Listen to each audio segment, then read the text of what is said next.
आई या परिषदा महत्वाच्या आहेत. कदाचित कुठेतरी ही जाणीव आत्ताच्या पिढीला होत असावी म्हणून पण ते परत येत असावे, कारण ही परिषद तिथे उपलब्ध नाही. मला असं वाटतं की हे जे आपल्या टिपिकल आता सगळेजण आपण मराठी आहोत, मराठी घरामधला जो नातेबंध आहे ही आपली सर्वात मोठी शक्ती आहे. आजही दुर्दैवाने माझ्या दोन्ही आज्या आता नाही, पण आजही मला माझी आजी लागते, आठवते आणि ती मला माझ्या विचारांमध्ये आणि स्वप्नांमध्ये भेटते.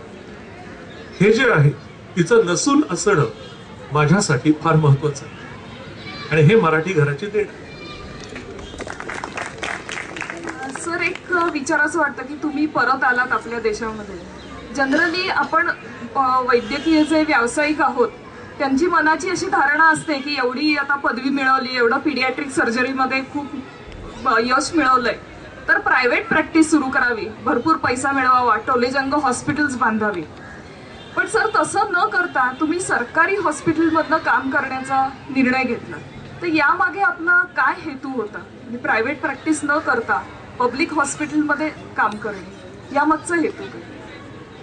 आयुष्याला एखाद्या विद्यार्थ्याला आकार द्यायला जसं त्याचे आई वडील आणि घरातली मंडळी कारणीभूत ठरतात, तशीच फार मोठ्या प्रमाणामध्ये योग्य वयामध्ये त्याला भेटलेले आणि त्याच्यावर संस्कार करणारे योग्य शिक्षक कारणीभूत ठरतात. मी अत्यंत सुदैवी ठरलो की मला माझ्या वैद्यकीय संपूर्ण आयुष्यामध्ये अत्यंत उत्तम असे शिक्षक लाभले. जे माझ्या टेबलवर आजही एक छोटा पीस ठेवलेला आहे, त्याच्यात लिहिलेलं आहे, a good teacher teaches, a great teacher inspires. जो खरा मोठा शिक्षक असतो तो कधी पान क्रमांक 35 वरून तिसरा पॅरेग्राफ असं शिकवत नाही. तो त्याच्या विद्यार्थ्याला त्याच्या अंतरात्म्याची खरी ओळख करून देतो की ही तुझी स्ट्रेंथ आहे, तू हे करू शकतोस बाकीच्यांच्या पेक्षा वेगळं.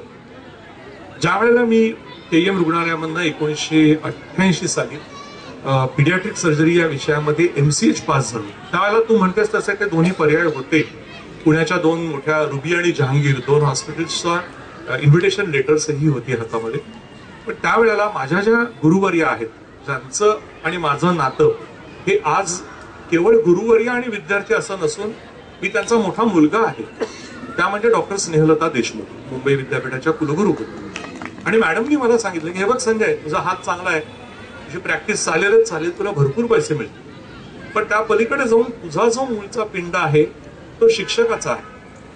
त्यामुळे 4 पैसे कमी मिळतील पण शिक्षक म्हणून तुला फार मोठं समाधान लाभेल आणि तुला हवी ती सर्जरी तू इथे KM मध्ये करू शकशील. आणि मला या दोन्ही गोष्टींचा विलक्षण मोह पडला.